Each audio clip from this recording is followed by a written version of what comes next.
Brother Johnson. Isa pong pinagpalang gabi sa bawat isa. Amen. Lahat ng blessed magsabing praise Jesus. Amen. Hallelujah. Nasa pangatlong tayo, buwan ng pag-aaral ng Believers with Unfailing Faith. Sino po dito ang nag-grow? Amen. Sa dami na po ng ating napag-usapan, no, problema na po natin, kung hindi pa po tayo nag-grow, magmula po. Sino po yung pinakaunang pinag-usapan natin nun? Si Noah, and then Abraham, then Joseph, Moses pala muna, then Joseph, then si Joshua and Caleb. Just last month, sino po? Si Gideon, si David, King Jehoshaphat, Nehemiah. At sa mga nakaraang linggo po, this month, napag-usapan po natin si Queen Esther na kung paanong for such a time as this. Sa mga panahong ito na binigay po ng Lord, sabi nga po ng kanyang pinsan na naging tatay niya si Mordecai, na for such a time as this, bakit ikaw ay queen ngayon? Kahit din po sa atin, wag natin kalimutan, may purpose ng Lord kung ano man po ang sitwasyon natin. Amen. At ang pinaka doon, makita natin the power of prayer. Ang sabi po sa James 5, the prayer of a righteous person is powerful and effective. Sino po ang righteous? Because of Jesus. Tayo po, kaya nga po yung deklarasyon natin, by grace, I am righteous. It's all because of Jesus. Now, if the prayer of a righteous person is powerful and effective, sino pong ayaw na hindi ka magpipray? Walang iba kundi ang kaaway. Kaya kapag tinatamad kang magpray, hindi ang Lord yan. Always remember, yung prayer ng bawat isa po sa atin, because of Jesus na tayo ginawang righteous, it is powerful and effective. Amen. Last week, sino po napag-aralan natin? About po kay Job. No? May malaking twist po ang napag-aralan natin kay Job na akala po natin talagang righteous po siya. Righteous po siya sa nakikita ng tao, nakikita ni Satanas, pero ang puso nakikita ng Diyos. Righteous siya sa kanyang sarili lang. Righteous siya sa sa kanyang mga gawa lang. But he is not righteous by faith. Because the Bible tells us plainly from Old Testament to New Testament, the righteous will live by faith. Amen. So yung kanyang righteousness is not by faith. Kaya nga po tayo, nagkakamali tayo, nagkakasala tayo, but our righteousness is by faith. Alam ko, righteous pa rin ako by faith. It's all because of Jesus. Pero hindi po ibig sabihin mamumuhay tayo sa kasalanan. Amen. Mag-e-enjoy tayo sa kasalanan. Yung lahat ng kabalastugan ng mundo, kasama pa rin po tayo doon. But anyway, mahaba din po ang pag-uusapan po natin ngayon. We will be talking about the unfailing faith of Daniel. Sino po nakakakilala kay Daniel? Hindi po yung artista. No? Ano po ang pagkakaalam nyo kay Daniel? Yung sa layon. Pero ngayon po, yung buong kwento niya hanggang sa layon, makikita ho natin, mahaba po ito. 7 pages po ang hawak ko po dito. No? Sino po ang handang umabot tayo ng alas 10 ngayon? Oh, sige, lakwanda kayo. Anyway, subukan ko pong talagang i-ano ito. Hindi ko naman lahat sa babasahin ko, kwento ko po sa inyo. 4 na kwento po ito, pero 3 points po siya ang pag-usapan po natin. Ito po yung na-exile ang Israelita na sinakop po ni Nebuchadnezzar. So ito po si Daniel. So I would like to read first Daniel chapter 6 verse 3 to 4. Ang sabi po diyan, now Daniel so distinguished himself among the administrators and the satraps by his exceptional qualities that the king planned to set him over the whole kingdom. Verse 4. At this, the administrators and the satraps tried to find grounds for charges against Daniel in his conduct of government affairs, but they were unable to do so. They could find no corruption in him because he was trustworthy and neither corrupt nor negligent. Tayo muna po manalangin. Our loving Heavenly Father, we just want to thank you, praise you, worship you for being so good to us, O God. Salamat po, Panginoon, Sa kabila ng aming mga pagkukulang pa rin araw-araw, Lord, hindi kayo nagkukulang sa bawat isa sa amin. And we thank you, Father. Lord, wala po kami sa mga banig ng karamdaman. Kami po ay binibigyan nyo ng lakas, ng buhay, upang patuloy po namin kayong mapaglingkuran at mapapurihan sa aming mga buhay. Tonight, Holy Spirit, we allow you to move to each and every heart, to each and every minds, Lord. Dalangin po namin na ipaunawa nyo pong mabuti sa amin ang pananampalataya, ang karakter po ni Daniel, na kami po ay patuloy na mabago from glory to glory, that we may be conformed to the likeness of our Lord Jesus Christ. And as we receive once again and believe your word, I declare healing and deliverance and salvation be upon your people, Lord, maging yung mga naka-online, because we believe, Lord, signs and wonders will follow them, they that believe. We believe, Lord, we bless you, we honor you, we give you glory. In Jesus' powerful name we pray. Ang lahat po yung magsabi ng Amen. Palakpakan tayo po, Lord. Hallelujah. So ito pong binasa ko, makita po natin si Daniel po dyan. Hindi po siya korap, maganda po ang kanyang karakter, siya po yung kinainggitan, sinisiraan siya, pero walang makitang po sa kanya na nakasalanan, o kahit na anong bahid, wala po silang makita sa kanya.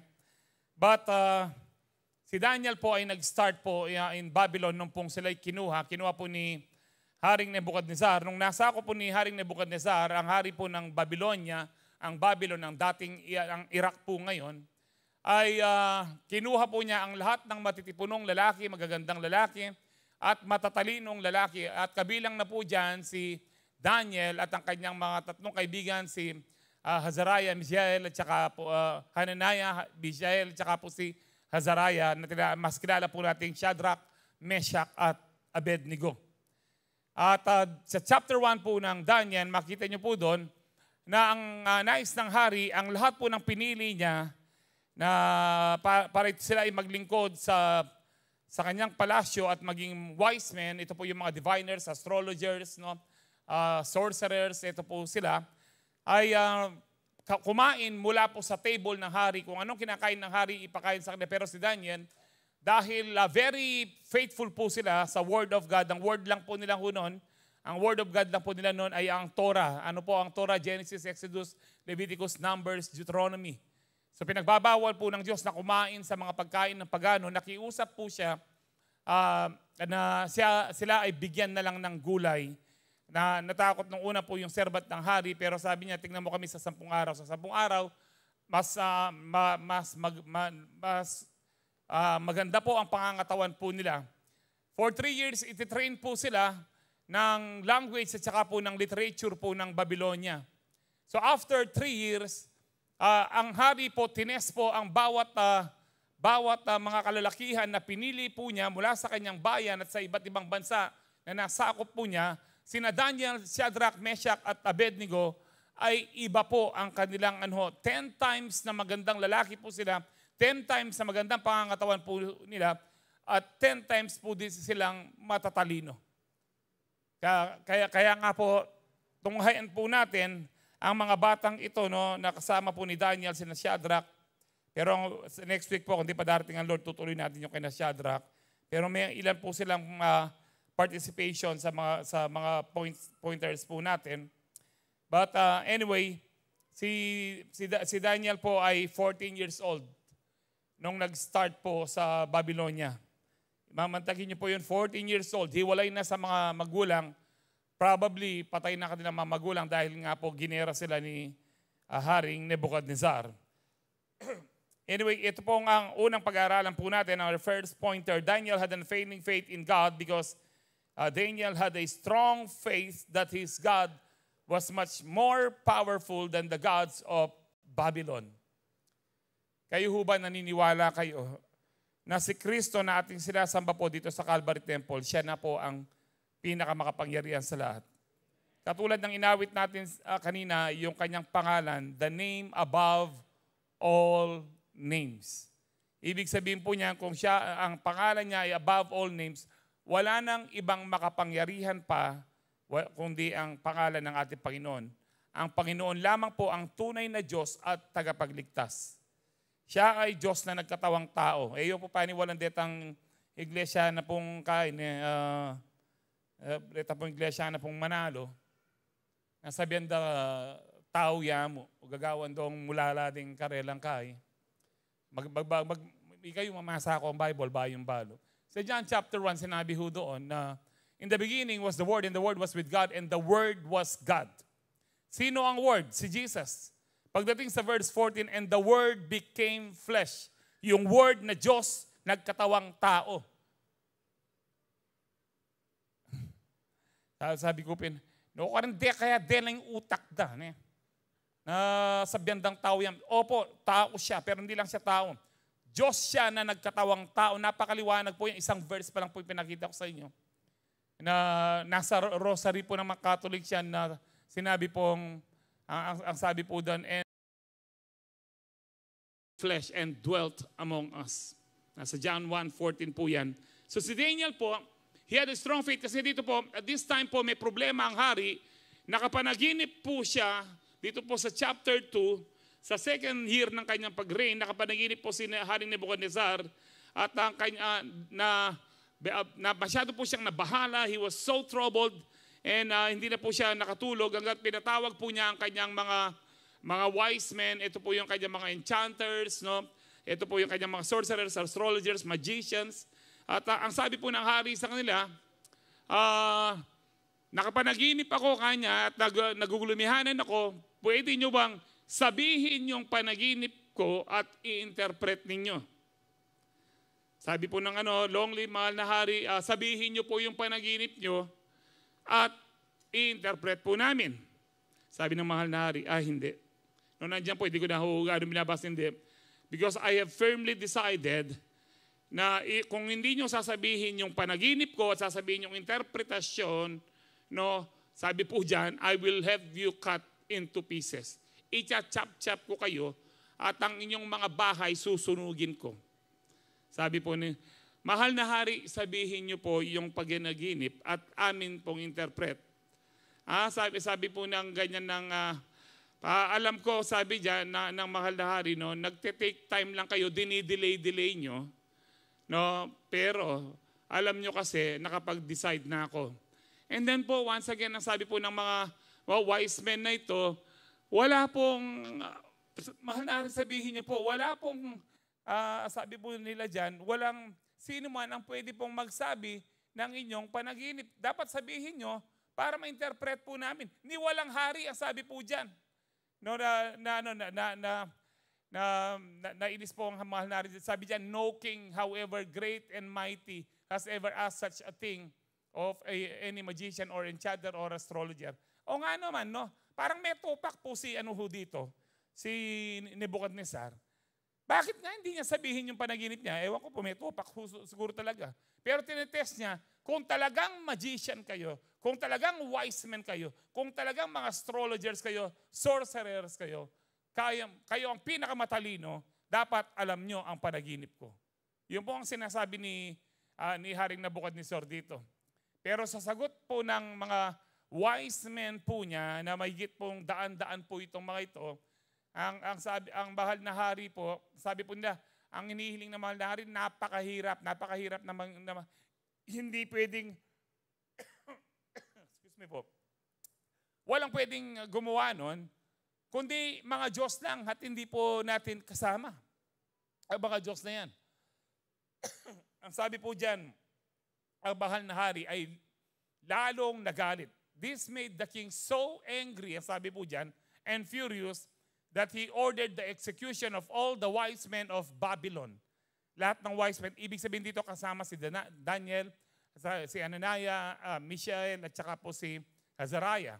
Sabi dyan, so the decree was issued to put the wise men to death, and men were sent to look for Daniel and his friends to put them to death.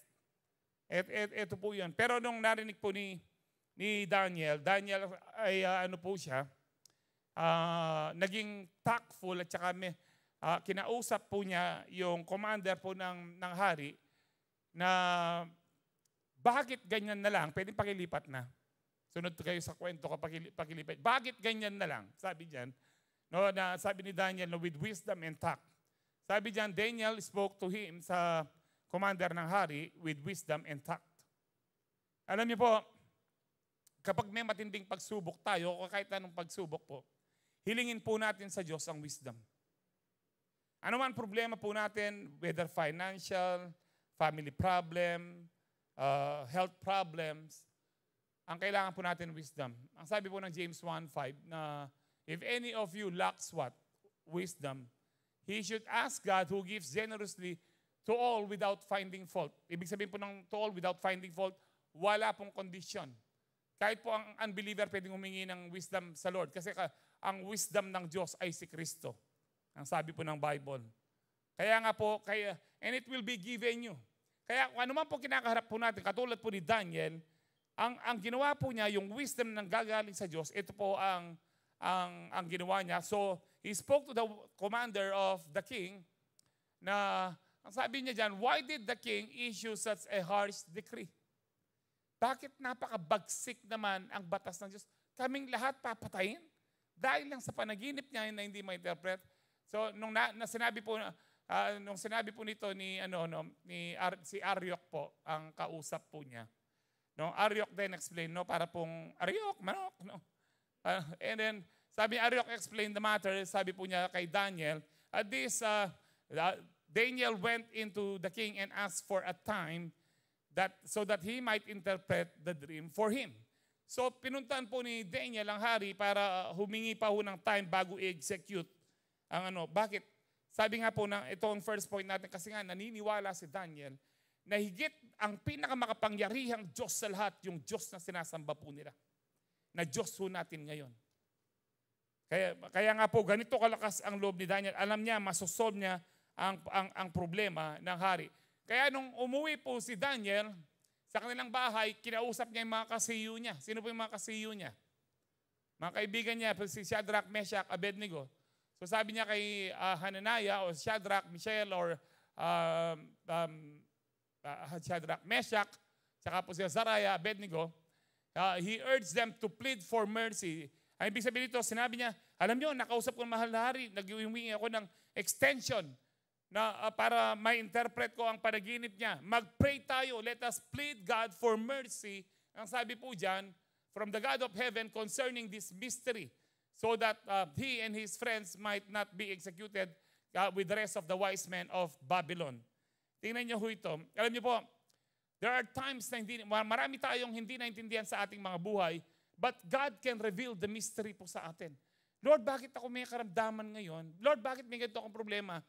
Lord, ano po ang mensahe niyo dito? Pwede niyo pong i-reveal ang mystery, Lord. Amen po ba?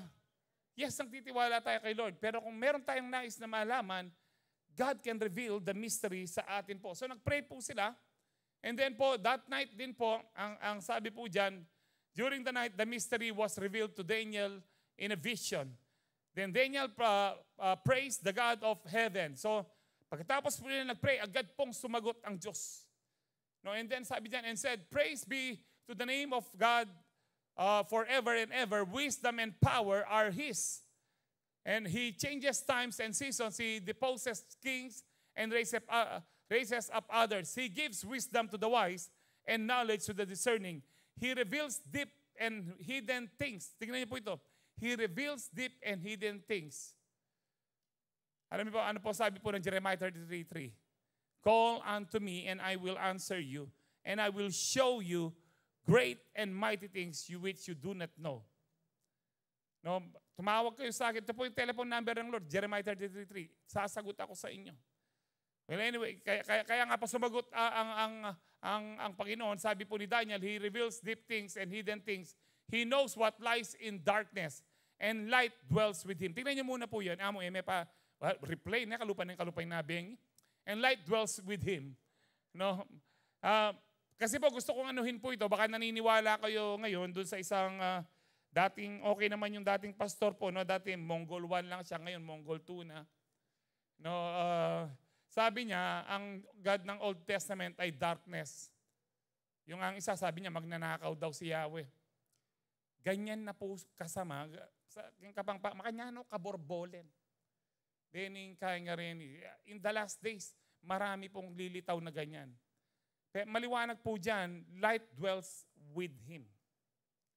The Lord is my light, or Yahweh is my light and my salvation. Alam niyo, explain ko lang ng konti po ito. Kung bakit binabalot po ni Yahweh ang kanyang pagka-Diyos sa dark clouds actually po. For example, nung kay Moses, mamamatay kami, sabi ng mga tao. Ginawa po ng Lord, binalot po niya ng darkness sa sarili niya. Kasi po, yung light, yung ilaw ng Diyos, kung hindi niya tatakpan, matutunaw ang tao. Daig pahuyan ng laser beam. Mas makapangyarihan ang light ng Diyos sa anumang laser beam ng tao. Kung bakit hindi tayo matutupok ngayon, it's all because of the blood of Jesus covering us. Kung makita man po natin ng Diyos, hindi ho tayo mamamatay because of the grace of God. Amen po ba? So I hope wag kayong basta maniwala sa mga pinagsasabi ng lalo na po yung ginawa ng isa, yung pong kabastusan na ginawa niya sa Genesis. Yung hindi daw talaga prutas yung ano. Anyway, po tanong ko Miras, makabaya pala yun eh. Basta't wag ho kayong palinlang, magbasa po kayo ng Bible and ask the Holy Spirit. Ang kailangan po natin, Bible and the Holy Spirit. Because kung Bible lang, magiging marunong ka lang, no, mahihiwalay ka, iba ang interpretasyon mo. Isa lang ang Bible pero ang daming religion because they do not have the Holy Spirit. Kung masyado na ka namang puro Spirit ka lang, baka hindi na Holy Spirit sa'yo. Spiritista ka na. And that's why when you read the Bible, you need to ask the Holy Spirit for guidance. Para i-guide niya tayo in all truth. Sabi ng Panginoon, I will leave another comforter. He will guide you into all truth. Hindi kayo maliligaw basta't nandyan ang Holy Spirit. Tuloy po natin sa next verse. Sabi diyan, I thank and praise you, God of my ancestors. You have given me wisdom and power.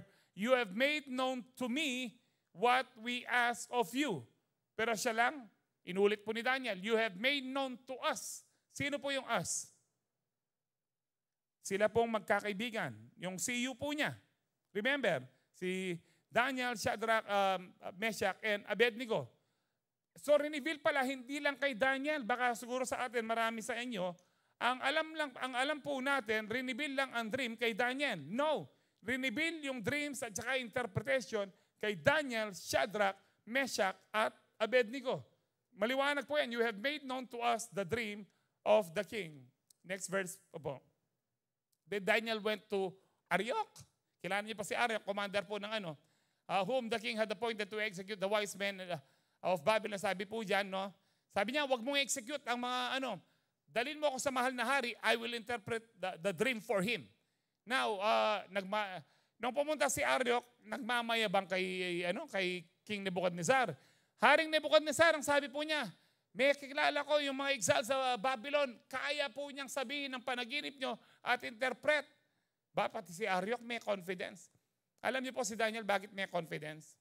Dahil hindi lang kung minsan, kung sa'yo lang galing na naginip ka, ayun na kaya yun. Nung nag-usap-usap sila, sabi po ni Daniel, ganito po ang nangyari dyan, no? Reading between the lines, hindi man po nakasulat, pero I do believe ganito po nangyari dyan. Ay, alam niyo, reveal na ng Diyos yung panaginip at interpretasyon, ganito. Sabi ni Shadrach, Meshach, Abednego, tama, yan din ang sinabi ng Diyos sa amin. Kaya nga, you revealed, yung vision, yung dream sa amin. Ang sabi po ni Daniel. So sabi po dyan, pinatawag po si Daniel, the king asked for Daniel na ang Babylonian name ni Daniel is Belteshazzar. No, mamaya po merong anak ang mahal na hari, Belshazzar. Wag po kayong palito. No? So sabi po ng mahal na hari, are you able to tell me what I saw in my dream and interpret it?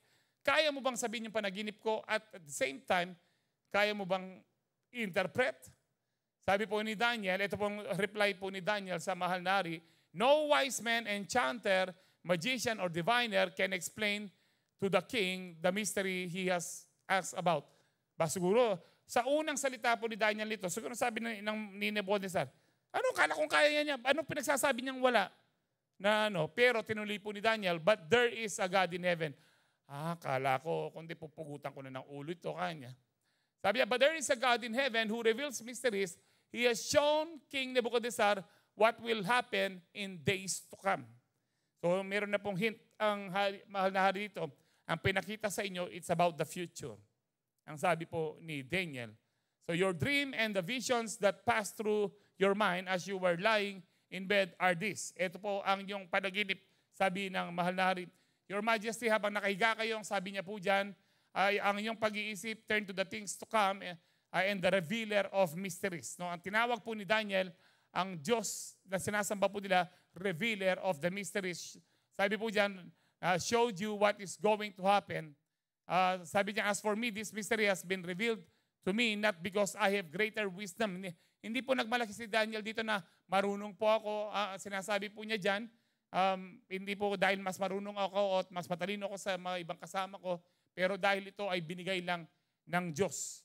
So sabi po niya sa panaginip niya, explain na po, pakilipat na po ng the next verse. Sabi po niya, Your Majesty, look, sabi po niya, ay mamataying monitor Kenny. Okay, yan, balik po tayo. Your Majesty, look, and there before me stood a large statue. Nung nananaginip ka ba ng hari, kwento ko na lang po yan, no? Meron kang nakitang malaking statwa, napakaganda ka niya. At yung nakita mo, ang ulo ay ginto at ang kanyang, mula sa kanyang liig at saka sa kanyang braso ay silver, tapos mula sa kanyang tiyan hanggang tadyang niya ay bronze. Yung legs is bakal, iron, pero yung mga paa, partly iron and partly clay. Yeah, yun po siya. And then, merong na-cut out na bato mula sa mountain, ang sabi po ni Daniel dyan. At itong rock na ito na cut out, ang sabi po niya, it struck the statue. Inismash niya lahat na nadurog ang statwang ito mula sa ginto, silver, bronze, iron, and partly iron and clay. Ang sabi po niya. And then, in-interpret po ni Daniel, punta po tayo dun sa interpretation para mabilis po tayo. Ang sabi po dyan, ito yung interpretation dyan, mahal na hari, Your Majesty, you are the King of Kings. Hindi ibig sabihin katulad po siya ni Kristo. King of Kings of this, yung mga nakita po niya sa statwa na iba-iba pong klase po ng mga metal, ay yan po ang mga kingdom na darating, sabi ni Daniel. So you are the King of Kings na mga darating na, sabi po niya, the God of heaven has given you dominion and power and might and glory in your hands. He has placed all mankind and the beasts of the field and the birds in the sky. Wherever they live, He has made you ruler over them all. You are that head of gold. Ikaw yun, mahal na hari, yung head of gold. And then, ang sabi niya, yung another kingdom inferior sa iyo, ito yung kingdom, yung silver. At ang silver, ito po ang Medo-Persia. No, ang Medo-Persia, yan po ang lumipas na rin po yan. Nandiyan po sina yung napag-aralan po natin, magmula po kay Haring Darius po yan, sina Xerxes, Artaxerxes, no, Ahasuerus, hanggang kay Cyrus. And then yung bronze po, ang sabi po niya, no, na inferior, lahat po nang yan. Ang sabi, alam niyo po ang bronze, so in-explain ko po ito sa eschatology kung kayo po, sino po nag-aaral ng eschatology sa akin po dito, yung study of end times. No, kukunti lang po, no? Sana pero pwede niyo pong i-replay yan sa Light Shines TV para mas maunawaan niyo that we are living in the end times at maunawaan niyo po ang Book of Revelation. I'm sure marami sa inyo hindi niyo binabasa ang Book of Revelation kasi hindi niyo maintindihan, yung iba natatakot. Pero napakaganda po ng Book of Revelation. Kasi kung na kay Kristo ka, hindi ka matatakot. Dahil hindi mo dadanasin yung mga parusa sa Book of Revelation. Anyway, ang bronze po, ito po yung Greece. Pagkatapos po ng Medo-Persia, sinakop po ng Greece ang kaharian po ng Medo-Persia. Pagtapos po ng Greece, ano po ang bronze? Pagtapos ng bronze, ano po? Yung iron. Yung iron po, ito po ang mga Romans. Time of Jesus. So, lahat po lumipas na pala. Time of Jesus. At ang pinakahuli po na iron mixed with clay. Did you know na sa mga panahon ito, ang pinakamaliit na bansa, pero siya rin po ang pinakamalakas at pinaka-powerful, ang Rome, ang Vatican. At bakit mixed with clay? Hindi na po pure ang Rome po ngayon. Meron na pong treaty na magsasamahin ang lahat ng bansa, hindi lang po bansa, lahat ng religion. Pinagsama-sama na po, more than 10 years ago, nagkaroon po ng treaty sa Vatican na pagsamahin po ang ang religion ng Catholic Islam. Kaya nung una, Catholic Islam lang, Chrislam. Kaya nung namatay po ang Pope po nila nung minsan, nandun po ang mga Muslim. Sumaludo po sa bangkay ni Pope Francis. Now, ang Hinduism, lahat po ng klase ng pinagsasama, sinasabi po nila, anyway, isa lang naman ang gusto natin, mapunta tayo doon sa state of heaven. So there are many ways kanya. There are many religions going tinuturo ang heaven. But we know that there is only one way. And His name is Jesus. So ito po yung one world government, one world religion ang piniprepare. Bakit ko pa sinasabi sa inyo ito? Nasa panahon po tayo ng iron mixed with clay po ngayon, yung paa. Ibig sabihin po, we are living in the last hours. Malapit nang dumating ang Panginoon. Yung rock, ang Panginoon po yun, that struck po yung ang malaking estatwa. Now, having said that, nung ininterpret po ni Daniel po ito, nagpatira pa po si parang sinamba niya halos si Daniel. No, pakita po natin yan. Then the King Nebuchadnezzar fell prostrate before Daniel.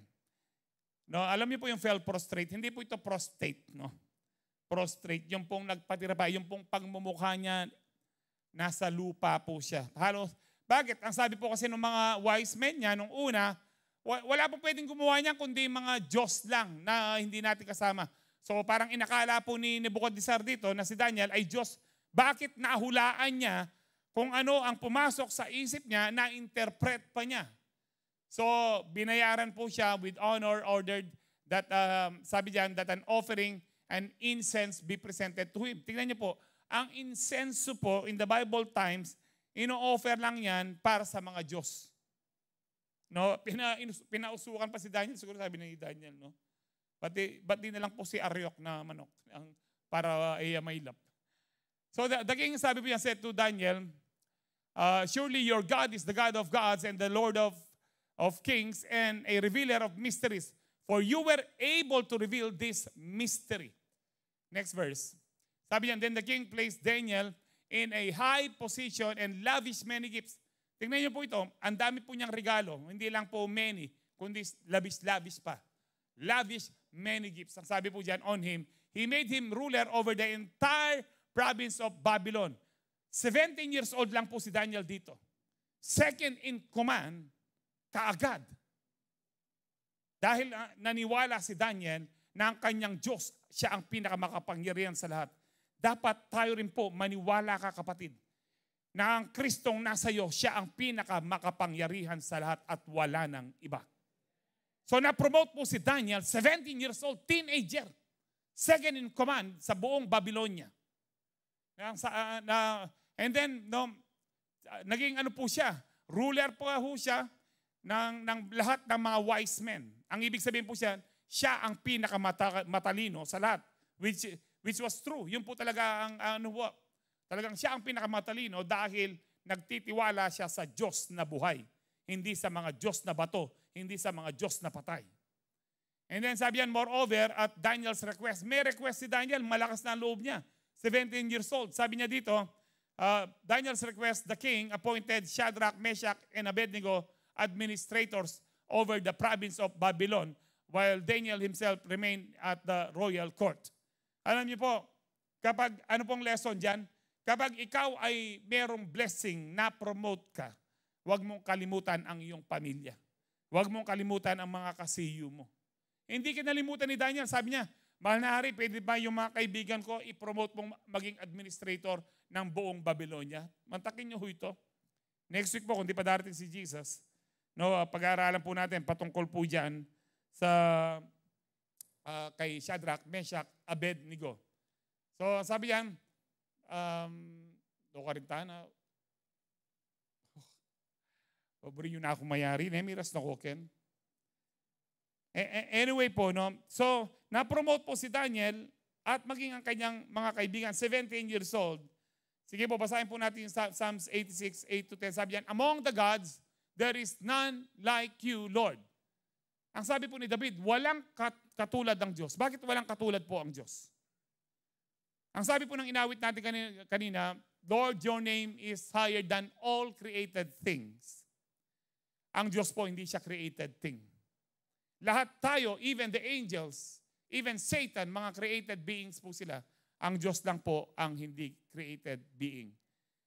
He is the Alpha and the Omega, the beginning and the end. Huwag niyo po itanong, saan po nanggaling ang Diyos?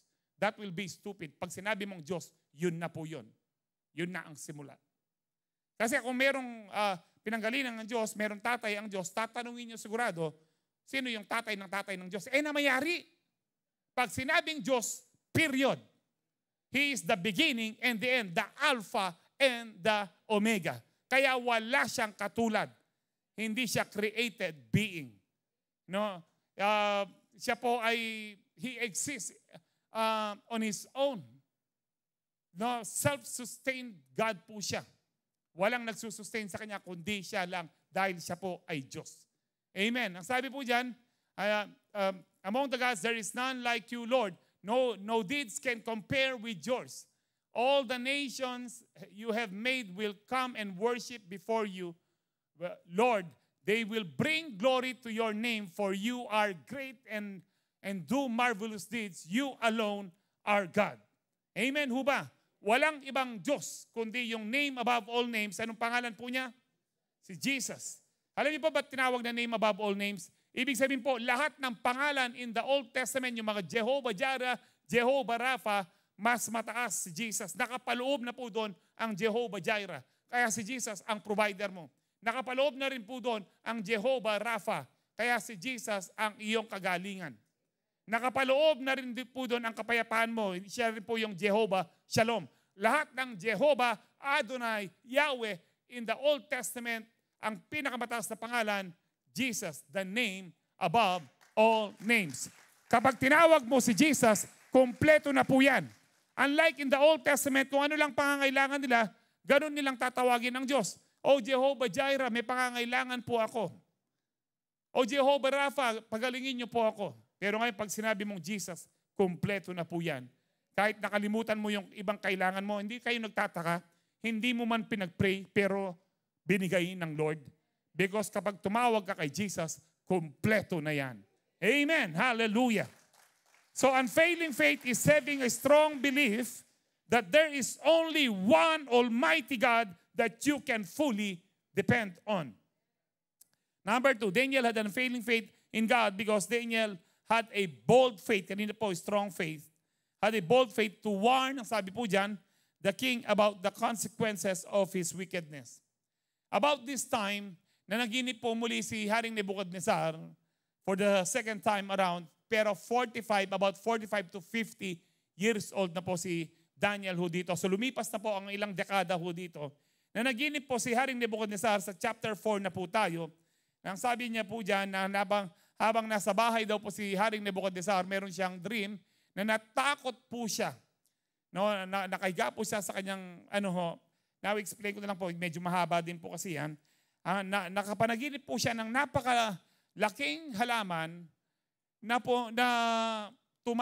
tumatama sa firmament, sa sky. Ang sabi po dyan, pwede natin pakita na doon. Na yung halaman na nakita po niya, sabi dyan, it touched the sky. Ang sky po dyan, sa Hebrew is firmament. Ang firmament po, yung blue sky na nakikita po natin. Ganun po kataas ang halaman pong ito. Alam niyo po noon, nung napagalaman ko sa mga kaibigan ko taga-Guagua, yung Betis. Sino pong ate po taga-Betis, Kenneth? Ay, ito po, bali ang kwentong tanama na Betis. Kung bakit inahouse din Betis. Dahil doon po daw, nung unang panahon, meron daw pong napakalaking halaman ng tawag ay Betis, na ang buong baryo ng Betis po ngayon, nasasakupan po niya, ganun siya kalaki. Lahat ng anino na ano po nung halaman na Betis, tinawag pong Betis po yun sa Guagua. But anyway, ito po, mas malaki po itong panaginip ni Haring Nebuchadnezzar na tumatama po sa sky. Napakaganda po ng halaman na ito. Ang sabi po, na mabunga, lahat ng mga hayop, no, mga ibon, kumakain dyan at nakatira po. Pero bumaba po minsan ang angel, ang messenger, sabi po niya, putulin niya ang halaman na yan. Kanya, putulin ang halaman na yan para umalis ang lahat ng mga hayop dyan. And then, itira yung stamp niya. No, pakita nyo lang natin yung stamp dyan. Yung itira yung stamp niya dyan, itali yung stamp niya. Dahil, ang sabi po dyan, pagkatapos ng 7 years, yung stamp na yan ay i-restore. So, ito po yung nagulumahanan po si Haring Nebuchadnezzar. Pinatawag po niya muli ang kanyang mga wise men, mga magician, sorcerers, astrologers, diviners. Pero hindi po niya, sinabi, this time, ala niya pong topak. Sinabi po niya yung kanyang panaginip. Pero hindi pa rin nila ma-interpret. So si Daniel, dumating po si Daniel na alam niya siya lang ang pwedeng makapag-interpret. No? So si Daniel po, sabi diyan na dumating, may shortcut yatang masyado.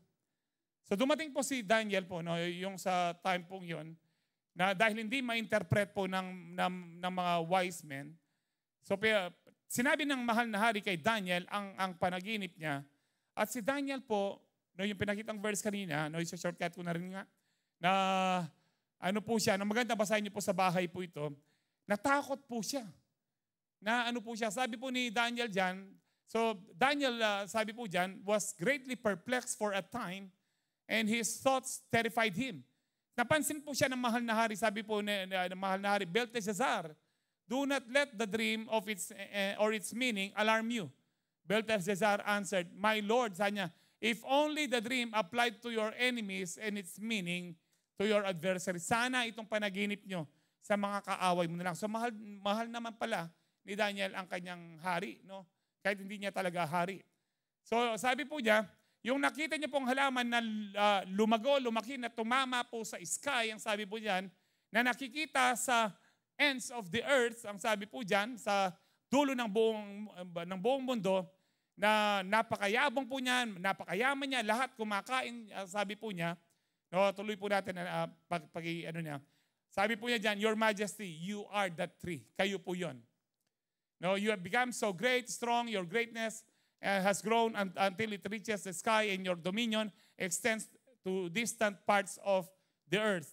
Your Majesty, you saw a holy one, ang messenger, sabi niya, coming down from heaven saying, cut down, putulin niyo yan, destroy, and leave the stamp, yung pong pinagputulan, sabi yan, itali niyo yan ng iron and bronze in the grass of field while its roots remain in the ground. Let him, tingnan niyo po, tao na siya, let him. Yung una po, tree siya. Pero yung sabi ng angel dito, yung messenger, let him, sabi po dyan, be drenched with dew of heaven. Let him live with the wild animals until 7 times has passed by.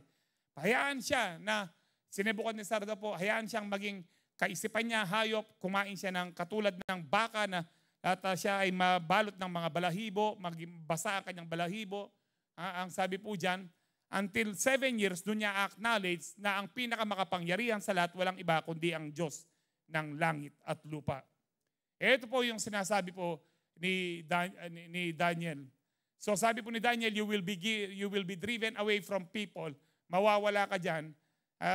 Ang sabi po niya, no, until 7 times, kapag after 7 years, i-acknowledge mo na yung dominion, ang pinakamakapangyarihan sa lahat, kundi walang iba, kundi ang Diyos. Ngayon, meron pong suggestion si Daniel. Ito po, pinagalitan na po ni Daniel po dito, rinebuke niya ang mahal na hari. No, ang sabi po dyan, sa verse 27, therefore your majesty be pleased to accept my advice. Tanggapin mo ang advice ko. Alam niyo po noon, hindi po basta tumatanggap ng advice. Pwede kang mamatay kapag sinabi yung mahal na hari, ito pong dapat niyong gawin. Pero si Daniel po, napaka-tapang po niya, para po i-rebuke ang mahal na hari. Sabi niya, renounce your sins by doing what is right. Pagsisihan niyo yung mga kasalanan niyo, gawin niyo ang tama, and your wickedness by being kind to the oppressed, it may be that then your prosperity, sabi po dyan, will continue. Maaring magpapatuloy pa ang iyong prosperity. Alam niyo po, after 1 year, one day kung babasahin niyo po yan, sa Daniel chapter 4, sabi ng mahal na hari, pagpaakyat po niya sa bubong ng kanyang palasyo, napakaganda ng aking kaharian, hindi ba ako ang may gawa nito? Hindi pa po siya natapos magsalita. Nagsalita po ang Diyos sa langit na sabi niya, sa araw na ito, ikaw ay magiging hayop, parang hayop. So bigla po siyang 7 years, pero nagpakumbaba po siya, na-born again po si Nebuchadnezzar. Nung nagpakumbaba po siya, in-acknowledge niya na walang ibang Diyos na makapangyarihan, kundi yung Diyos ni Daniel. Amen. Yan din po ang Diyos na ating sinasamba ngayon. Amen po ba? So after po ni Haring Nebuchadnezzar, ang pumalit po sa kanya si Belshazzar.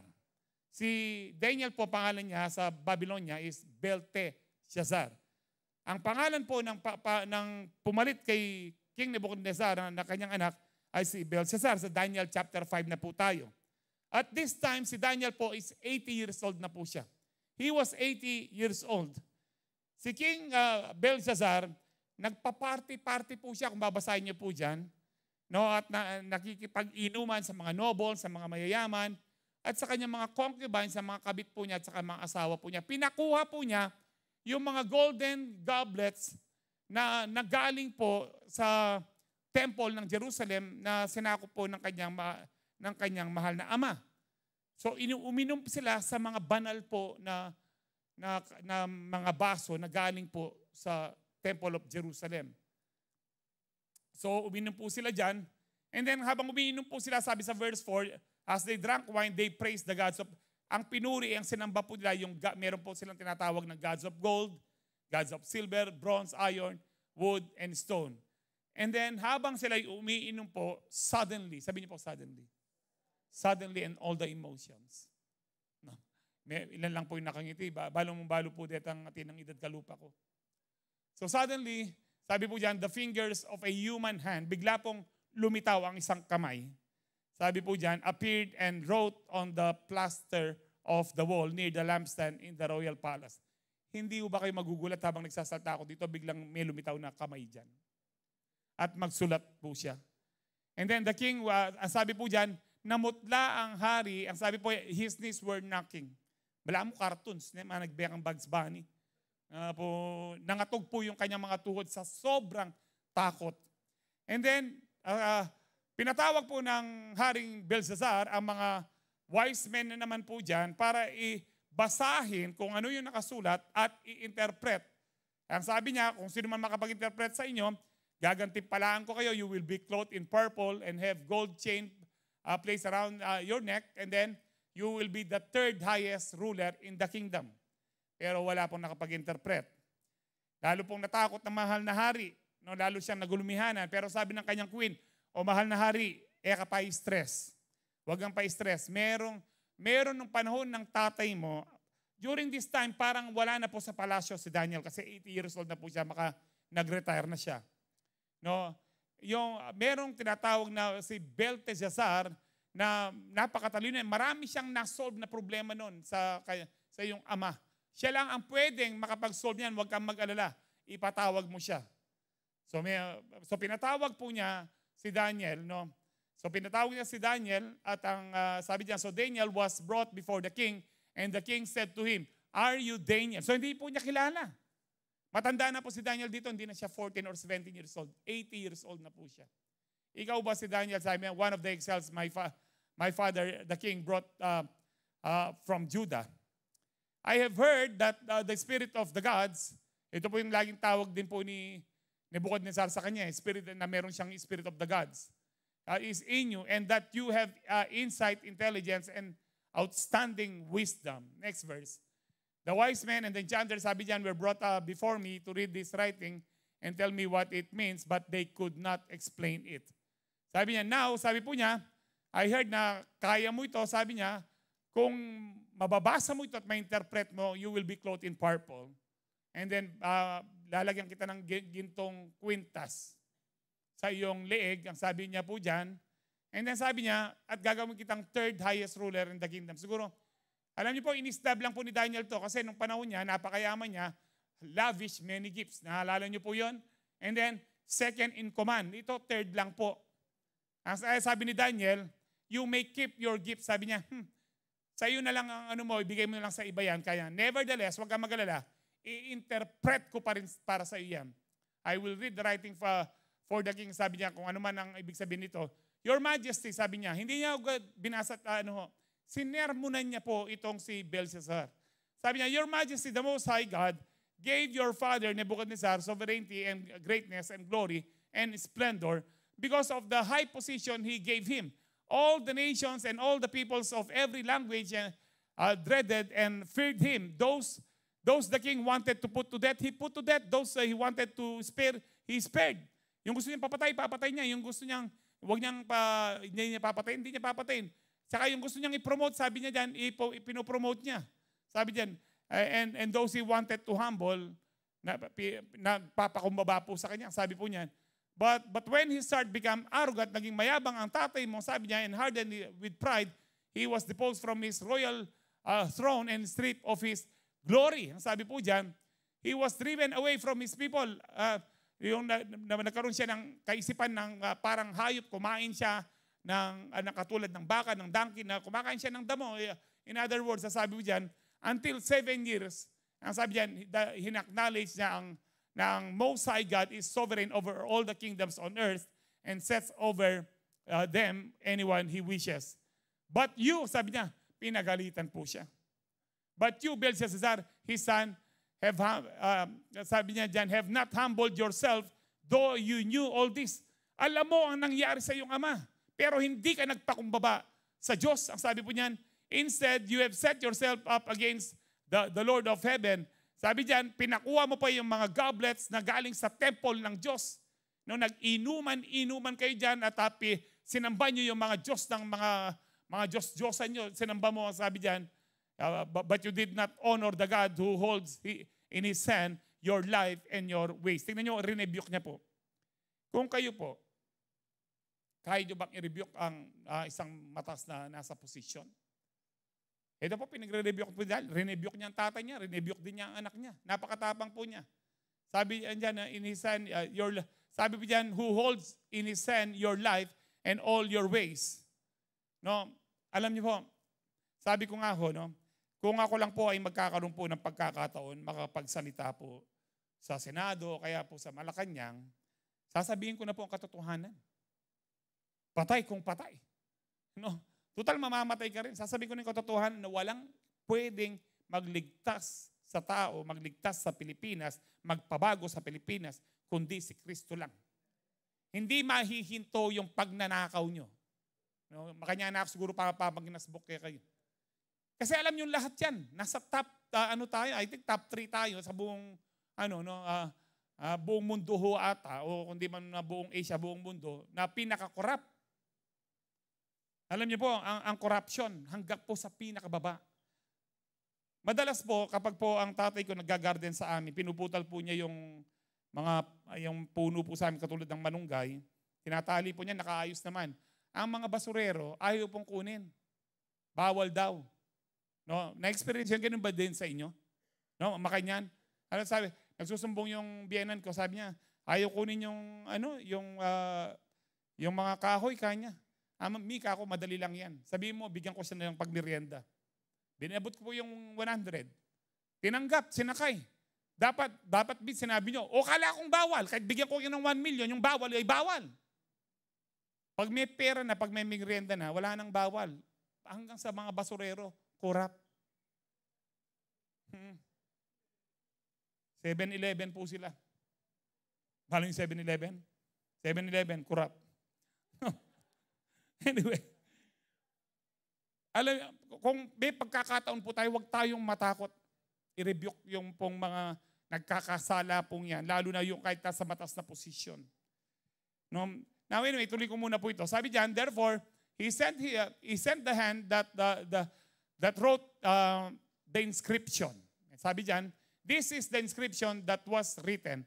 So ibig sabihin po diyan, ang nakasulat, hindi sila regular na mga letters na binabasa po nila. Hindi po nila ito yung nakasulat, sabi po ni. So pagkatapos pinagalitan po ni Daniel, si Belshazzar, binasa niya, sabi niya, ang nakasulat po ito, Mene, Tekel, Parsin. Para iakalingan, parang ano po yan, mani-mani isang takal at yung libreng asin. No? Pero hindi po siya, kidding aside, Mene, actually, 3 word lang talaga siya, pero inulit po yung kasi matindi po yung una. Mene, Tekel, Parsin. Or para iakalingan, mani-mani, isang takal, libreng asin. So here's, sabi dyan, ang ibig sabihin niyan, mene, God has numbered the days of your reign and brought it to an end. No, malapit ka nang mamatay. Sabi niya, matindi po si Daniel. Kaya nga po, 2 beses yung mene, kasi nga malapit nang matupad po ito. And then, tekel, sabi niyan, you have been weighed on the scales and found wanting. Para pong Fernando po ito, tinimbang ka, ngunit kulang. No, tinimbang ka pero gusto mo pa. Sabi po diyan, pinagpala ka na, gusto mo pa.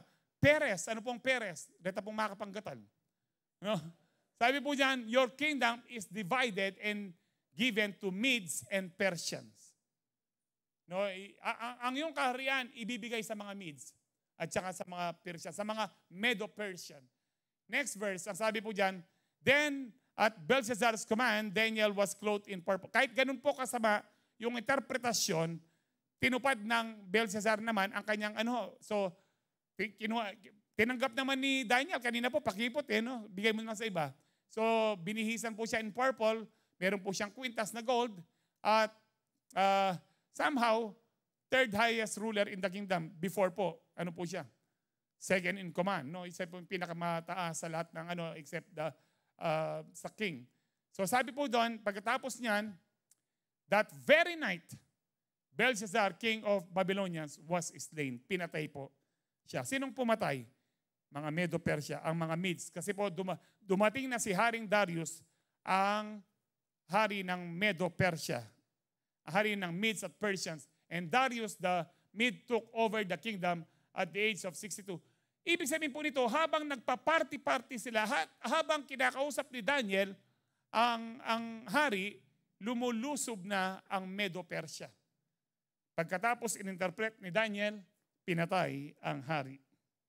So agad pong natupad ang sinabi po ng hari. So kung kayo po si Daniel, magagawa nyo bang i-rebuke ang hari na ganyan? Mamamatay ka na, mahal na hari. Sa atin po, sabi ko nga sa inyo, kung makakausap ko ang mga matatas na nasa posisyon, sa mga yung mga kasama nating pastor, sina Pastor John, Pastor, sabi nga, dahil mga kausap nila, mga pulis, nandiyan po yung iba't ibang mga generals. Noon po, hindi sila ginagalang, pero nga ginagalang. Sabi ko, ngayon ginagalang na kayo, itodo nyo na, panyer mo na nyo rin lamaran na pulis sa ako. Para may bayo yung Pilipinas. Katulad po ni na Peter at saka mga disciples sa Acts 4:18-20, pinapatigil po silang alam niyo po, sabi nga ng Romans 13, magpasakop tayo sa gobyerno. Pero there will come a time na hindi tayo dapat magpasakop sa gobyerno. Kailan po yun? Kapag pinagbabawal na si Kristo, pinagbabawal na mag-pray, pinagbabawal ng Bible. Hindi tayo dapat magpasakop sa gobyerno. Dahil ang pinaka-sovereign, ang pinakamataas, ang gobyerno ng Diyos. Amen. Kaya sabi po dyan, so they called the apostles back in and commanded them never again to speak or teach in the name of Jesus. But Peter and John replied, do you think God wants us to obey you rather than Him? Mga nasa katungkulan po itong mga renebuke po nila. We cannot stop, sabi po dyan, telling about everything we have seen and heard. So nagpatuloy po sila. Pinatawag muli sila sa Acts chapter 5. Ang sabi po dyan, we gave you strict order. Sabi po ng mga nasa katungkulan naman, never again to teach in this man's name, the name of Jesus. No? Sabi po nila, and then instead you have filled all Jerusalem with all your teaching about Him. And you want to make us responsible for His death? Sasangkanan nyo kaming mekamate? Kami bang pumatay kay Kristo? But Peter and the apostles replied, we must obey God rather than any human authority. Kapag pinagbabawal na si Jesus, huwag na ka nang magpasakop. Patayin ka na ng gobyerno. Patayin na tayo ng gobyerno. Pero alam niyo po, dapat ang masunod si Kristo. I remember noong 2020, dahil matigas po ang ulo natin sa nagbubukas po tayo sa service. May magsusumbong sa akin, Pastor, may pulis po sa harap. No? Yung 2020, kasi bawal nga. Sige, sabi ko, kapag meron silang gustong huliin, sabihin nyo, ako yung may pakana. Sa isip ko, Lord, naikambala, Pero sabi ko, patay kung patay. Patay kung patay ang natin. Basta't ang mabuhay kay Kristo, ang mamatay ay pakinabang. To live is for Christ and to die is gain. Pakinabang lang kamatayan kung nabuhay ka para kay Kristo. Amen. Alam niyo po, ang maganda niyan, sabi po ni Peter, the God of our ancestors raised Jesus from the dead. And after you killed Him. Ganyang kalakas ang loob ni Peter. Dati, ay, di ba kasama mo si Jesus? Ay, yung Jander, talikaya kaya. Hanggang nung tumilawak si Aryok, ay yung manok. Diba? Pero ngayon, dahil baptized siya ng Holy Spirit, no, ang sabi diyan, kayo nga ang pumatay. You hung Him on a cross. Ganyan po kalakas ang loob ni Peter. Sana po maging malakas ang loob din po natin, katulad ni Daniel, katulad ni Peter at ng mga unang disciples. Matthew 10:23-33, everyone who acknowledges me publicly here on earth, I will also acknowledge before my Father in heaven. But everyone who denies me here on earth, I will also deny before my Father in heaven. Kung kinahiya mo ko, tinatatwa mo ko dito sa lupa, ikakahiya din kita sa langit. So unfailing faith is being bold to tell the world that Jesus is Christ, that Jesus Christ is the only Lord and Savior. Number 3, Daniel had unfailing faith in God because Daniel had an unwavering faith. So kanina po, strong faith, bold faith. Ngayon po, unwavering faith, not to compromise his integrity, even it would cost him his life. So sa panahon po ni Haring Darius, hindi po tinanggal ni Haring Darius si Daniel. Bakit? Mamaya po mababasa natin yung binasa ko sa introduction kanina. About 85 to 90 years old na po si Daniel dito. So matanda na po si Daniel. Sa Daniel chapter 16, yan po may karakatapong chapter. Sabi po dyan, no, it pleased Darius to appoint 120 satraps or mga rulers sa buong kingdom po niya with 3 administrators. Ang tatlong administrador na ito, kabilang si Daniel. Now, the satraps, sabi dyan, ang mga lahat ng 120 satraps, sila ay under sa mga administrator. So, nasa mataas na posisyon si Daniel kahit sa panahon po ni Haring Darius. Pero sabi po ni Haring Darius, next verse please, sabi niya, now Daniel was so distinguished, yung binasa po natin kanito, kakaiba si Daniel, sabi po dyan, was so distinguished himself among the administrators and satraps by his exceptional qualities that the king planned to set him over the whole kingdom. Kakaiba po yung integrity, yung moral values ni Daniel. Kaya po si Haring Darius gusto niya maging second in command si Daniel nung parang panahon po ni Haring Nebuchadnezzar. Nung nababalitaan po ito sa verse 4 ng mga kasama niyang administrator at saka mga ibang rulers, mga satraps, sabi po diyan, no, at least ang mga administrator at saka satraps tried to find grounds for charge against Daniel. Naghahanap sila ng butas para masiraan si Daniel. Sabi diyan, in his conduct of government affairs. Tandaan niyo po ito, nasa gobyerno po si Daniel. Hindi totoo po kapag nasa gobyerno ka na, no, kung anong gawain nila, mapapasama ka. Hindi po kung may takot ka sa Diyos, huwag kang sumama sa ano po nila, gawain po nila. Amen. It's about time, mga kapatid, kung kayo'y tinatawag ng Diyos na sa mga kabataan, humabol ng SK, maging SK president po kayo, chairman, maging konsehal po kayo, kagawad, barangay captain, no, mayor hanggang presidente. Pero be sure maging katulad kayo ni Daniel. Nasa mataas na posisyon ng gobyerno pero walang makitang corruption sa kanya. Kapag meron kang takot sa Diyos, kahit saan kumpanya ka, kahit sa gobyerno man, kung meron kang takot sa Diyos, ang Diyos ang magpoprotekta sa iyo. Kahit sabihin pa nilang, oh Brad, lahat tayo ginagawa ito, baka ipapatay ka ni nanay. No? Yung mga ganyan po, yung mga dating, baka ipapatay ka ni ganyan, ni presidente o kung sinong mayor. Alam niyo po yung mga ganon. Kahit si Daniel, makita po natin, hindi po siya natakot. So walang makita po, no, na ano. Pero sabi niya, but they were unable to do so. Wala silang makitang kahit anong single corruption kay Daniel. They could find no corruption in him because he was trustworthy and neither corrupt nor negligent. Kaya gusto ni Darius na iangat si Daniel second in command sa kanya. Dahil nga trustworthy siya. Finally, ang sabi po ng mga taong ito, we will never find any basis for charges against this man, Daniel. Alam niyo po, kapag matino ka, kahit yung kaaway mo, alam nila na matino ka. Wala tayong makikitang masama kay Daniel, ang sabi po nila. No, unless it has something to do with the law of his God. Ito na po yung kanilang wisdom. So these administrators ay pumunta kay King Darius. Sabi niya, may King Darius live forever. Meron po kaming suggestion, mahal na hari. Ang sabi po dyan, nakwento ko na lang po sa inyo.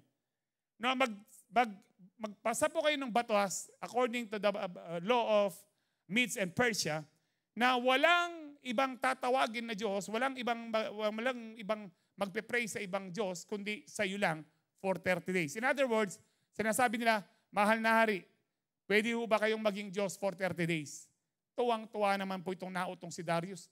So pinirmahan po niya yung nung mabalitaan po ni Daniel, punta na tayo dun sa mabalitaan ni Daniel, hindi nagbago si Daniel. Now, when Daniel learned that the decree had been published, he went home to his upstairs room where the windows opened toward Jerusalem. 3 times a day, he got down on his knees and prayed, giving thanks to his God just as he had done before. Kung natatakot si Daniel, sinarado niya dapat ang bintana. Kasi ang usual na ginagawa niya, nakabukas sa bintana, harap sa Jerusalem. Kahit, alam ni Daniel, mamamatay siya. Pero sabi niya, kung ano ang dati kong ginagawa sa Diyos ko, ipagpapatuloy ko. Alam niyo po, madalas tinatanong ko ito sa kongregasyon. Ewan ko kung naitanong ko na sa inyo. Kung alam niyo, darating ang Lord sa next month, anong gagawin niyo? Kung ang sagot niyo sa akin ngayon, magpipray na ako, pastor, araw-araw. Araw-araw na ako sa church. Patatawarin ko na siya, pastor. Magpapakatino na ako. Ibig sabihin po, kung magra-rapture pa lang ngayon, maiiwan ka. Ang tamang sagot po talaga, kapag alam mong darating ng Lord next week man, gagawin mo pa rin kung ano yung usual na ginagawa mo. Kasi dapat yung usual na ginagawa mo ay yung para kay Kristo. Wala nang kahipokrituan pa. Amen. So si Daniel, walang kahipokrituan, pinagpatuloy niya. So nakita po ng mga yung mga administrator, satraps, rulers, lahat po sila. Mag-ubralaking gobyerno. 8 to 5 wala lang gagawan nung wala bantin ni Daniel. Kanita pati ng Marites, no? Babayaran na. Parang gobyerno lang ng Pilipinas. No? Walang ginagawa. Binabantayan si Daniel. And then, nagsumbong kay Haring Darius. Sabi po kay Haring Darius, they do not publish a decree that during the next 30 days, anyone who prays to any God or human being except you, your majesty, would be thrown into the lion's den. Ipapatapon sa yungib ng mga leon. The king answered, the decree stands in accordance with the law of the Medes and the Persians, which cannot be repealed. Hindi na pwedeng baguhin to. Ano yan? And then ito na kinagulat ni Haring Darius.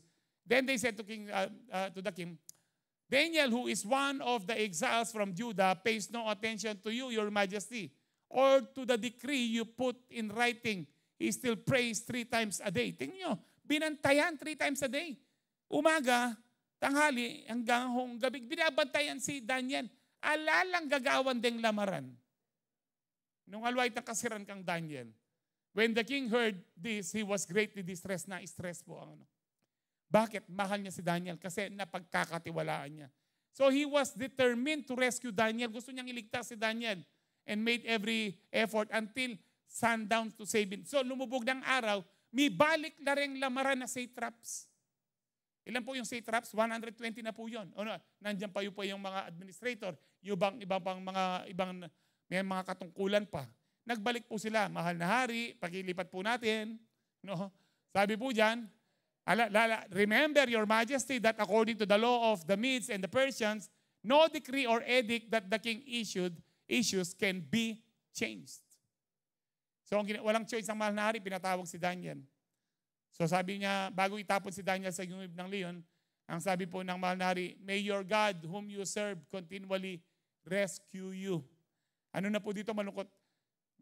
Sana itang Diyos mo, iligtas na ka Daniel. Malungkot na po mahal na hari dito. Ano po siya, talagang paborito niya si Daniel. So tinakpan po ng ang mahal na hari, pag uwi po niya, wala na pong good time. Sabi po dyan, then the king returned to his palace and spent the night without eating, without any entertainment being brought to him. He could not sleep. Wala nang bidyoke nung gabing yun. Ko pa man nga, alam bidyoke, bisa ko pang manahimik. Wala mo nang mag-enjoy ngayon, walang happy. Alam niyo po, pag bukang liwayway pa lang, bumangon na ang hari at pinuntahan po yung yungib ng mga leon. Ang sabi ng mahal na hari, when he came near the den, he called to Daniel in anguished voice. Alam niyo po yung anguished voice? Sabi po niya dyan, idadrama ko po, no? Kasi po, dapat plano ko po mag-artista eh. Pero sabi nga ho nila, hindi lahat ng magandang lalaki nag-artista, yung iba nagpapastor. Nila pumaniwala, Lord. Anyway, ganito po yung anguish voice. Daniel, servant of the living God. Bala mo, halos mga papupuya pa yan. Has your God whom you serve continually been able to rescue you from the lions? Nakauwi ko pa ho niyan. Nung nagsalita si Daniel, sabi po niya dyan, may the king live forever. Napagano'n natuwa po ang mahal na hari. My God sent His angels and He shut the mouths of the lions. Praise the Lord. Kapag prayerful ka at tinayuan mo ang Diyos, kahit ikaw ay pakain pa sa leon, sa atin dito, ano bang kuhain? Ipakain ka pa sa buhaya. No? Wag po tayong matakot. Ililigtas tayo ng Diyos. Kapag prayerful ka. I remember po na bago ko kwento ang kwento pong ito, meron po isang kwento na lagi po niyang pinagpipray yung mga taong gusto niyang maligtas, naliligtas po. Nasa-save po sila, pinagpipray niya. One day po, dumaan siya sa gubat, hinahabol po siya ng leon. Nung pagod na po siya kanya, ay, teka muna. Pag-pray ko itong lion, maging Christian kanya. Nag-pray po siya. Lord, gawin po Christian ng lion na to kanya. Nung pagmulat niya ng mata, narinig niya ang lion, Lord, salamat po sa pagkain ko kanya. Naging Christian nga. He prays before the meal. Grace before the meal. Anyway po, ito po, prayerful po si Daniel, kaya nga po hindi siya kinain ng mga leon. And then pinakuha po siya ng sabi po ni Daniel po diyan, hindi po ako guilty, innocent po ako, wala akong ginawang masama sa inyo. Alam niyo po, ang ginawa po ng mahal na hari, pinalabas po siya. And then, yung lahat po ng nanira kay Daniel, kahit meron ng batas na nakasulat, binaliwala po ni King Darius. Ano pong ibig sabihin po nito? Kahit ano pong batas ng tao na sinulat ng tao, kapag ang Diyos ang kumilos, mababaliwala ang batas ng tao. So pinakuha niya po lahat ng mga administrators, state reps, mga governors, mga rulers, ipinatapon po sa yungib ng leon. So sabi po dyan, at the king's command, the men who had falsely accused Daniel were brought in and thrown into the lion's den. Ganito po katindi. Along with their wives, pati po ang buong pamilya nila and their children. And before they reached the floor of the den, the lions empowered them and crushed all their bones. Nung hinagis po silang lahat, bago pa po sila bumagsak sa lupa, lahat po sila pira-piraso na. Ibig sabihin dito, napakarami palang mga lion na gutom na gutom. Kaya alam niyo po, ang sinasabi po ng Bible, kapag merong umuusig sa atin, naninira sa atin, huwag niyo pong patulan. Ang Diyos ang gaganti po sa inyo. Ngayon, kapag nagsalitaan na kayo at pinatulan niyo, gumanti na ho kayo, hindi na po kayo paggaganti ng Diyos. Pero kung nanahimik lang kayo, ginawa niyo pa rin ang tama, katulad po ang ginawa ng Diyos sa buhay ni Daniel, ginanti po ng Diyos. Parang po kung sino yan? Yung panahon po ni Esther. Kay Mordecai, di ho ba? Yung pinatayo po ni Haman na dapat para kay Mordecai, si Haman po ang natuhog po dun sa ginawa po niyang Paul. Kaya wag kayong gaganti. Kahit ano pong sabihin nila sa atin, wag tayong gaganti. Binato ka ng bato, batuin mo ng tinapay na nasa garapon. Hindi, joke lang po yun na baka gawin nyo ni Nanoy Pastor Manny. Anyway po, doon rin tayo ng verse po. Ayun po, So, ito po, ang maganda ho dito, in-acknowledge po ni Hari Darius yung Diyos ni Daniel. Nasabi niya yan, then King Darius wrote to all nations and peoples of every language and all there, may you prosper greatly. I issue decree that in every part of my kingdom, people must fear and reverence the God of Daniel. For He is the living God and He endures forever. His kingdom will not be destroyed. His dominion will never end. And then sabi niya, He rescues and saves. He performs signs and wonders in the heavens and on the earth. He has rescued Daniel from the power of the lions. In-endorse po niya na walang iba, dapat sambahin natin, katakutan natin ang Diyos ni Daniel. Dahil walang makakagawa ng mga milagro katulad ng ginawa na kay Daniel. So Daniel prospered during the reign of Darius and the reign of Cyrus the Persian. Amen. Hindi ka lang ililigtas ng Panginoon, ipaprosper pa niya ang buhay mo kapag ikaw ay nagtiwala sa Kanya. Ang sabi po dito sa Isaiah 41:10, so do not fear, huwag tayong matakot, for I am with you. Kasama natin ang Diyos. Do not be dismayed, huwag kang madismaya, for I am your God. Ako yung Diyos mo na buhay, madidismaya ka? Madidiscourage ka? I will strengthen you and help you. I will uphold you with my righteous right hand. Isaiah 46:4, I will be your God throughout your lifetime until your hair is white with age. Para pong si Daniel, mula nung kabataan niya, mula nung bata siya hanggang tumanda siya, ang nag-ingat sa kanya ang Diyos. Sabi diyan, I will be your God throughout your lifetime. Ang sekreto lang dito, huwag kang bibitaw sa Diyos, kapatid. Kahit mag-isa ka na lang, pero hindi ka talaga nag-iisa, kasama mo ang Diyos. I made you and I will care for you. I will carry you along and save you. So never worry about your situation. Be strong. Sabi po dyan, no? Never worry about your situation. Pakilipat na. Hello? So yan, no? Never worry about your situation. Be strong, be bold, and never waver in your faith in God. He will always be there to protect and save you. Amen po ba? He will always be there to save and protect you. Sige po, palakpakan natin ang Lord. Tayo po lahat ay tumayo.